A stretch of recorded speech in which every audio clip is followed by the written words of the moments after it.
Hi dear friends, അസ്സലാമു അലൈക്കും. എല്ലാവർക്കും എൻ്റെ പുതിയൊരു വീഡിയോയിലേക്ക് സ്വാഗതം. അപ്പോൾ ഇന്ന് ഞാൻ വന്നത് റേഷൻ മട്ടരി കൊണ്ട് എങ്ങനെ പുട്ടുപൊടി ഉണ്ടാക്കിയിട്ട് അതുകൊണ്ട് പുട്ടെങ്ങനെ ചുട്ടെടുക്കാം എന്നുള്ളൊരു വീഡിയോ ആയിട്ടാണ് കേട്ടോ വന്നത്. അപ്പോൾ നമുക്ക് നേരെ വീഡിയോയിലേക്ക് പോവാം. അപ്പോൾ നമുക്ക് എല്ലാവർക്കും ഇഷ്ടമാണല്ലേ പുട്ട്. അപ്പോൾ ബ്രേക്ക്ഫാസ്റ്റിനൊക്കെ ഇത് ഉണ്ടാക്കാൻ വളരെ എളുപ്പമാണല്ലേ. അപ്പോൾ നമുക്കിത് പെട്ടെന്ന് ഉണ്ടാക്കിയെടുക്കാനും പറ്റും. അപ്പോൾ എല്ലാവരും പുട്ടുപൊടിയൊക്കെ പുറത്തുനിന്ന് വാങ്ങുന്നവരായിരിക്കും. അപ്പോൾ അത് നമുക്ക് വീട്ടിൽ സിമ്പിളായിട്ട് ഉണ്ടാക്കിയെടുക്കാം. അപ്പോൾ ഇതെങ്ങനെ ഉണ്ടാക്കുന്നതെന്ന് നോക്കാം. അപ്പോൾ അതിന് വേണ്ടിയിട്ട് ഞാനിതാ റേഷൻ കടയിൽ നിന്ന് കിട്ടിയ മട്ടരിയാണ് എടുത്തിട്ടുള്ളത്. അപ്പോൾ ഇത് കഴുകിയിട്ട് ഞാനിതൊരു 2 മണിക്കൂർ നേരം വെള്ളത്തിലിട്ട് വെച്ചിട്ടുണ്ടായിരുന്നു. അപ്പോൾ ഞാനിതാ ഇവിടെ വെള്ളത്തിലിട്ട് വെച്ചിട്ടുണ്ട് കേട്ടോ. പിന്നെ 2 മണിക്കൂർ കഴിഞ്ഞപ്പോൾ ഞാനിത് കഴുകിയിട്ട് ഇത് ഊറ്റി വെച്ചിട്ടുണ്ട് കേട്ടോ. അപ്പോൾ അതിൻ്റെ വെള്ളം ഒന്ന് വാർന്ന് കിട്ടാൻ വേണ്ടിയിട്ട് ഞാൻ ഒന്നുകൂടി കഴുകിയിട്ട് ഇത് ഊറ്റി വെക്കുന്നുണ്ട്.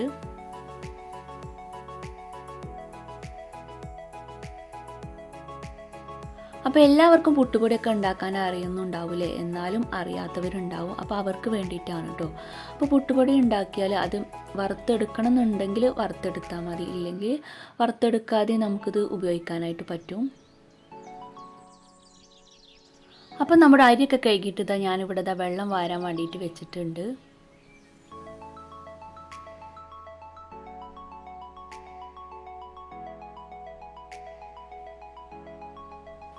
അപ്പോൾ ഇതിത്തെ വെള്ളമൊക്കെ വാർന്ന് കഴിഞ്ഞപ്പോൾ പിന്നെ ഞാനിതാ വെയിലത്ത് കൊണ്ടുപോയിട്ടിട്ടുണ്ട്. അപ്പോൾ ഞാനിത് ഒരു തുണി ഇവിടെ വിരിച്ച് കൊടുത്തിട്ടുണ്ട്. അപ്പോൾ ഞാൻ നമ്മുടെ ഈ അരി നല്ലവണ്ണം ഒന്ന് ഉണങ്ങിയതിന് ശേഷമാണ് കേട്ടോ പൊടിച്ചെടുക്കുന്നത്. അപ്പോൾ ഇത് അധികം ഉണങ്ങാതെ പൊടിച്ചെടുത്തിട്ട് പിന്നെ വറുത്തിട്ട് ഉപയോഗിക്കുകയാണെങ്കിലും നല്ല ടേസ്റ്റാണ്. അപ്പോൾ നമുക്ക് ചിലവർക്കൊന്നും ഇത് വറുത്തെടുക്കാനൊന്നും സമയം ഉണ്ടാവില്ല അല്ലേ. അപ്പോൾ നമുക്കിത് നല്ലോണം ഉണങ്ങിയിട്ട് പൊടിച്ചെടുത്താൽ മതി. എന്നാൽ പിന്നെ വറുത്തെടുക്കേണ്ട ആവശ്യമൊന്നുമില്ല. അപ്പോൾ വറുത്തെടുത്താൽ അതിന് വേറൊരു ടേസ്റ്റാണ്. ഇനി വറുത്തില്ലെങ്കിലും കുഴപ്പമൊന്നുമില്ല കേട്ടോ. അപ്പോൾ ഇതിലേക്ക് അരി ഇട്ടിട്ട് നന്നായിട്ടൊന്ന് പരത്തി കൊടുക്കുന്നുണ്ട്.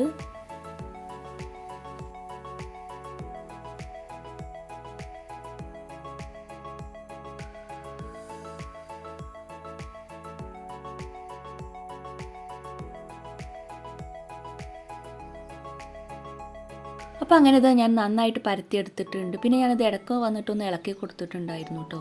അപ്പോൾ ഞാനിത് നന്നായിട്ട് ഉണങ്ങിയതിന് ശേഷം ഇത് വാരിയെടുത്തിട്ടുണ്ട്.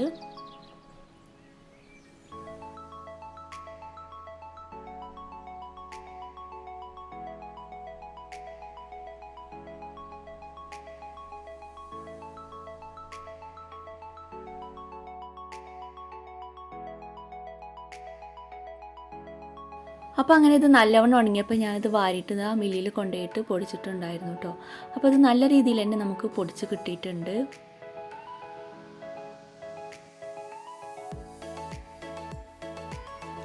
അപ്പോൾ ഇത് നിങ്ങൾക്ക് വേണമെങ്കിൽ വറുത്തെടുക്കും ചെയ്യാം. ഇനി വറുത്തില്ലെങ്കിലും കുഴപ്പമില്ല. എന്തായാലും ഇത് നല്ലവണ്ണം ഉണങ്ങിയതുകൊണ്ട് ഇത് കേടൊന്നും വരില്ല കേട്ടോ.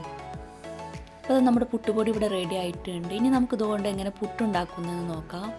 അപ്പോൾ പുട്ടുണ്ടാക്കാൻ വേണ്ടിയിട്ട് ഞാനിത് പുട്ടുപൊടി ഇവിടെ എടുത്ത് വെച്ചിട്ടുണ്ട്. അപ്പോൾ ഞാനിനി ഇതിലേക്ക് ഒരു പാത്രത്തിൽ കുറച്ച് വെള്ളം എടുത്തിട്ട് അതിൽ ആവശ്യത്തിനുള്ള ഉപ്പിട്ടിട്ട് ഞാൻ ഇതിലേക്ക് ഇങ്ങനെ വെള്ളം ഒഴിച്ച് കൊടുക്കുകയാണ് കേട്ടോ. അപ്പോൾ നമ്മൾ പുട്ടുപൊടി കുറച്ച് സമയം ഇങ്ങനെ കുതിർത്തിയിട്ട് വെക്കണം കേട്ടോ. അപ്പോഴാണ് നമ്മുടെ പുട്ടുപൊടിക്ക് നല്ലൊരു ടേസ്റ്റ് ഉണ്ടാവുക കേട്ടോ. അപ്പോൾ ഞാൻ ഇങ്ങനെ വെള്ളം ഒഴിച്ചിട്ട് ഇതിലിങ്ങനെ കുതിർത്തി വെക്കുന്നുണ്ട് കേട്ടോ. അപ്പോൾ ഞാനൊരു 5 മിനിറ്റ് നേരം ഇതൊന്ന് കുതിർത്ത് വെച്ചിട്ടുണ്ടായിരുന്നു. അപ്പോൾ നമുക്ക് ഇങ്ങനെ വെള്ളം ഒഴിക്കുമ്പോൾ നമുക്ക് തോന്നും ഇതിലാകെ വെള്ളം ഏറിപ്പോയോന്ന് തോന്നൂലേ. പക്ഷേ വെള്ളം ഏറിയിട്ടൊന്നുമില്ല കേട്ടോ. അപ്പോൾ ഇത് കുതിർന്ന് വരുമ്പോൾ നമുക്ക് ഈ വെള്ളമൊക്കെ പാകമായി കിട്ടും കേട്ടോ. അപ്പോൾ ഞാനിതിലേക്ക് സാധാ പച്ചവെള്ളത്തിൽ ഉപ്പിട്ടിട്ടാണ് കേട്ടോ ഒഴിച്ചത്. അപ്പോൾ ഞാനൊരു 5 മിനിറ്റ് ഇങ്ങനെ കുതിർത്ത് വെച്ചതിന് ശേഷം പിന്നെ ഞാനിതിങ്ങനെ ഒന്ന് മിക്സ് ചെയ്തെടുത്തിട്ടുണ്ടായിരുന്നു കേട്ടോ. അപ്പോൾ ഇതിൻ്റെ കട്ടയൊക്കെ ഉടച്ചിട്ട് ഇങ്ങനെ മിക്സ് ചെയ്തിട്ടുണ്ടായിരുന്നു. അപ്പോൾ നമ്മുടെ പുട്ടുപൊടിയൊക്കെ കട്ടയൊക്കെ ഉടച്ചിട്ട് നന്നായിട്ട് കുഴച്ചെടുത്തിട്ടുണ്ട് കേട്ടോ. അപ്പം നമുക്ക് പുട്ട് ചുട്ടെടുക്കാം.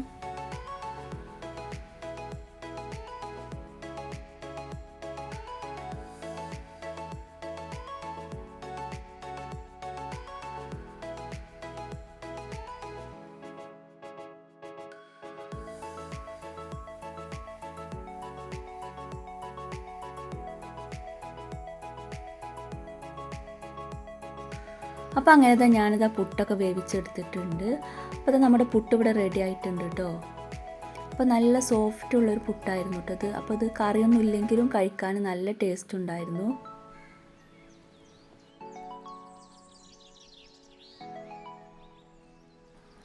അപ്പോൾ എല്ലാവരും ഇങ്ങനെ പുട്ടുപൊടി ഒന്ന് വീട്ടിലൊന്ന് ഉണ്ടാക്കി നോക്കൂ കേട്ടോ.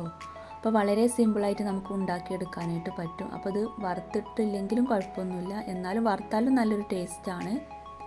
അപ്പോൾ നിങ്ങൾക്ക് എൻ്റെ ഇന്നത്തെ വീഡിയോ ഇഷ്ടപ്പെട്ടു എന്ന് വിചാരിക്കുന്നു. വീഡിയോ ഇഷ്ടപ്പെട്ടാലൊന്ന് ലൈക്ക് ചെയ്യാനും ഷെയർ ചെയ്യാനും സബ്സ്ക്രൈബ് ചെയ്യാനും മറക്കരുത്. Thanks for watching my video.